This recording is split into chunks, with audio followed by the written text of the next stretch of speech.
कहाँ बोले? ओम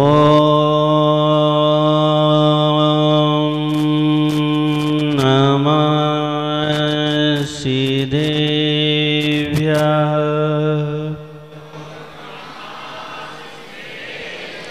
जय बोले अंतानंद सिद्ध परमेश्वरी भगवान की। जय बोले आदि ब्रह्मा आदिनाथ भगवान की। जय बोले 1000 श्री चिंतामणि पासनाथ भगवान की। जय बोले गुरुदेवाचार्य श्री वृक्षसागर जी महाराज जी की।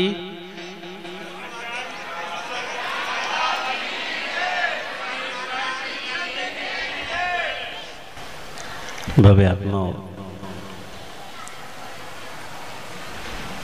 दूसरे नंबर के बाल्यती श्री मल्लीनाथ भगवान।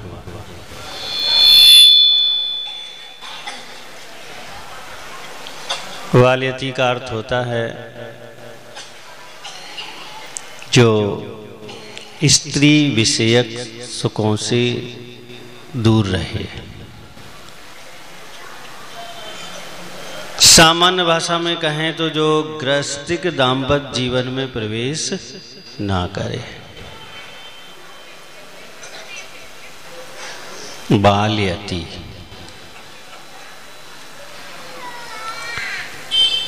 जिसने ये निर्णय किया कि मैं मात्र आत्मा में रमण करूंगा,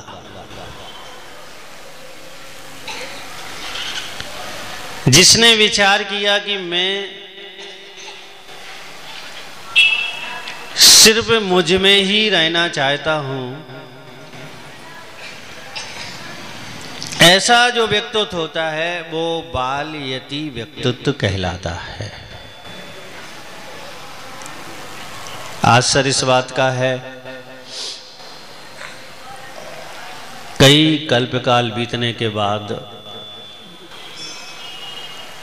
ऐसा अवसर आता है कि जब बाल्यती तीर्थंकर होते हैं। यानी कई ऐसे कल्पकाल निकल जाते हैं तब तक बाल्यती तीर्थंकर नहीं होते।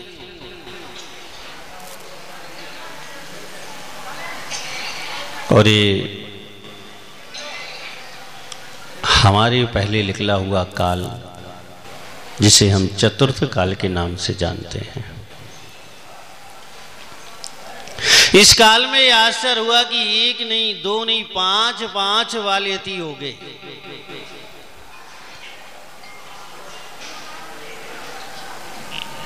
हमें विशेष आराधना और साधना करने की प्रेरणा मिली, क्योंकि जब हम प्रथमानियों को उठाकर देखते हैं तो मुनि भी संपूर्ण गृहस्थिक जीवन को व्यतीत करने के बाद राजा महाराजा सेठ सामान्य व्यक्ति होते थे।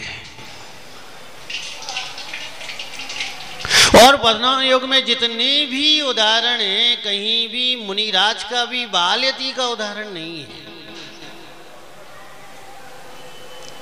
ऐसा नहीं कि उस समय बाल्यती नहीं थे, बहुत बहुत कम थे। अब जो व्यक्ति 8 वर्ष अंतर मुहूर्त में दीक्षा धारण कर रहा है वो तो बाल्यती होगा ही होगा। ऐसे असंख्यात केवली भगवान हो गए जिन्होंने मात्र ये 8 वर्ष अंतर मुहूर्त के बाद दीक्षा ग्रहण कर ली। दूसरे अंतर मुहूर्त में उन्होंने केवल ज्ञान प्राप्त कर लिया। तीसरे अंतर मुहूर्त में मोक्ष भी चले गए या अरहंत रहकर धर्मोपदेश किया। हम भगवान मल्लीनाथ की बात कर रहे हैं। कौन से नंबर के तीर्थंकर है? 20वें नंबर के, 19वें नंबर के। मालूम है शादी तय हो गई, बारात भी निकल गई, मंडप में भी, जिसे आप मड़वा कहते हो, वहां जाकर बैठ गए और चारों ओर खुशियां हैं, परिवार, घर और दोनों परिवार के लोग खुश भी हैं कि थोड़ी देर में विवाह संपन्न हो जाएगा। लेकिन भाव और विचार कब बदल जाएं?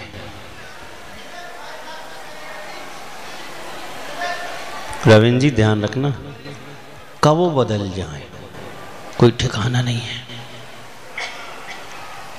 कोई ठिकाना नहीं है कि हम इस वक्त में क्या सोच रहे हैं और दूसरे समय में हम क्या सोचने लग जाएं। इस दुनिया में जितना भी अच्छा हो रहा है और जितना भी बुरा हो रहा है, सब विचारों पर आधारित है। आप जैसा विचार करते हैं, दूसरे पल में वैसा कार्य करने लग जाते हैं। अच्छा है कि जितना विचार करते हैं उतना कार्य करने की आप में शक्ति नहीं है, वरना बहुत परेशानी हो जाती है। आप जितना सोचते हैं, जितना विचार करते हैं, जितना चेतना से परिणाम बाहर आते हैं, अगर उतना पुरुषार्थ करने लग जाएं तो ये दुनिया ही नहीं रहेगी। सभ्यता, मर्यादा सब समाप्त हो जाएगी। वो मल्ली कुमार विचार कर रहे हैं कि मैं क्या कर रहा हूं। वह चारों ओर देख रहे हैं कि बहुत बड़ा मंडप बना हुआ है, बहुत सजावट है, बहुत लोग यहाँ पर विचरण कर रहे हैं, आंखें हमारी ओर लगाए हुए हैं, इस मंडप की ओर लगाए हुए हैं, सब वधू का इंतजार कर रहे हैं। अब अपन को तो नहीं पता, कंचीलाल को पता होगा जब विवाह होता है तो वधू का कैसा इंतजार होता है। नहीं, इनको इसलिए कह रहा हूं कि आज के लोगों को तो कुछ मतलब ही नहीं है, पहले ही से मिल जाते हैं, बातचीत हो जाती है, रोज 2-2, 3-3 घंटे तक चलती है। कंचीलाल से पूछो, शादी तय हुई तो इन्हें देखा नहीं होगा उसे। कैसी जिज्ञासा थी कि वो मंडप में आए और मुझे दिख जाए। हाँ, लेकिन मल्ली कुमार सोच रहे हैं कि मुझे ना दिखे। वो ये विचार बना रहे हैं कि मैं जिस दाम्पत्य जीवन में बंधने जा रहा हूं, मुझे जिस दाम्पत्य जीवन में बांधा जा रहा है, वह कहां तक चलेगा और देगा मुझे क्या। 100 में से 100 तो दुखी हैं। शादी करने के बाद 100 में से 100 वहीं रखो भैया पीछे, अभी बाद में आना, जब प्रवचन खत्म हो जाएगा वहीं पीछे रख के बैठ जाओ सब लोग, प्रवचन सुनो पहले। 100 में से 100 परेशान है। हमारे पास तो सब परेशान आते हैं। पत्नी आती है तो पति की सुनाती है और पति आता है तो पत्नी की सुनाता है। अपन सोचते हैं अपन बढ़िया है, न पति का झंझट न पत्नी का झंझट। वह विचार कर रहे हैं, वैराग का अंकुर हृदय में फूट रहा है और धीरे धीरे धीरे विचारों ने इतनी सफलता दिलाई कि उन्होंने वहीं पर अपने सिर पर रखा हुआ मोर उतार दिया। किसी की नहीं सुनी, लोग देखते रह गए, पूछते रह गए क्या हो गया, और निकल लिए और दूसरे नंबर के बाल्यती तीर्थंकर हो गए। ये आश्चर्य है कि मंडप में मड़वा के नीचे पहुंचने के बाद वधू का जहां इंतजार हो रहा हो वहां से लौट आना, ये बहुत बड़ा आश्चर्य है। और ऐसे आश्चर्य सदियों के बाद होते हैं, सामान्य नहीं है ऐसे आश्चर्य होना, सदियों के बाद होते हैं। और कोई महान पुरुष ही होते हैं जो ऐसे आश्चर्य अपने जीवन में कर पाता है और वह तीर्थंकर होते हुए भी बाल्यते की श्रेणियों में सम्मिलित हो पाता है। आपको प्रेरणा है, शादी हो गई फिर भी आपके लिए प्रेरणा है। एक बहुत बढ़िया व्रत है ग्रस्तों के लिए, सौदार संतोष व्रत है। अगर ग्रस्त इस व्रत का पालन करे तो वह आंशिक रूप से बाल्यती होता है, बाल श्रावक होता है वो आंशिक रूप से। वह ये निर्णय कर ले कि मैं दाम्पत्य जीवन में प्रवेश करने के बाद सिवाय पत्नी के सबको मां, बहन और बेटी समझूंगा। वो आंशिक रूप से बाल हो सकता है, लेकिन बहुत कठिन काम है। कठिन इसलिए कि वह दृष्टिकोण बन नहीं पाता है, हृदय में वह आस्था, वह विश्वास जम नहीं पाती है, और वो जम जाए तो ये भी संभव है। सुदर्शन सेठ, कौन सा व्रत था उसका? रानी ने तो इतना भी कहा था कि मैं राजा को विष देकर मार डालती हूं,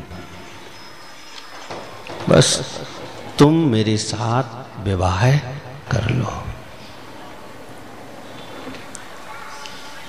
और इतना बड़ा लोभ सामने रखा गया था, इतना बड़ा प्रस्ताव सामने रखा गया था, लेकिन सौदार संतोष व्रत के कारण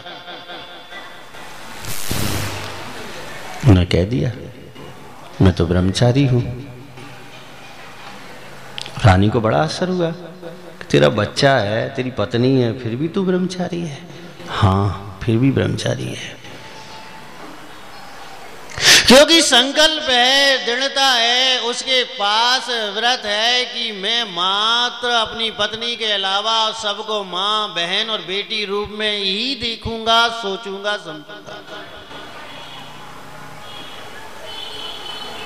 बाल्यती तीर्थंकरों से ग्रस्तों को यही प्रेरणा लेनी चाहिए, और ये प्रेरणा लेकर मन, वचन और काया को एकाग्र करके धर्म ध्यान में लगाना चाहिए, जिससे सुदर्शन जैसी सिद्धियां हो सके। कौन सी ताकत थी सुदर्शन के पास? यही ब्रह्मचर्य की ताकत थी, यानी आंशिक ब्रह्मचर्य की ताकत थी। पव्यात्माओं, मल्लीनाथ भगवान एक ऐसे तीर्थंकर हुए कि जिन्होंने भावर स्थल पर जाकर वैराग उत्पन्न किया, जिन्होंने विवाह के संबंध में विचार करके वैराग उत्पन्न किया, जिन्होंने सत्यता को समझने की कोशिश की कि आज विवाह तो हो जाएगा, लेकिन इस विवाह का परिणाम क्या होगा।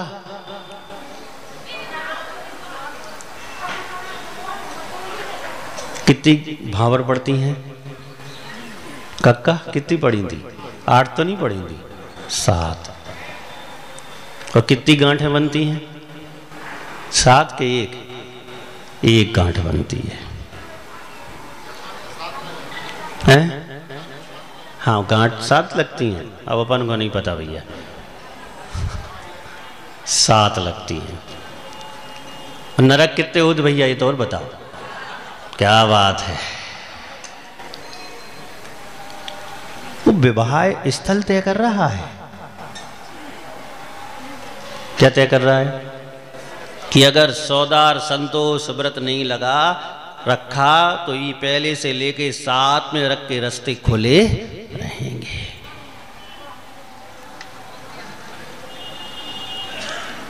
वह वहां पर विवाह स्थल तय कर रहा है कि जिस दाम्पत्य जीवन में आप समाज की स्वीकृति पूर्वक बंध रहे हैं, इसके अलावा आपको आंशिक ब्रह्मचारी होना ही पड़ेगा। बाकी ज्यादा बातें इन संबंध में हमें करनी नहीं चाहिए, आप समझदार हैं।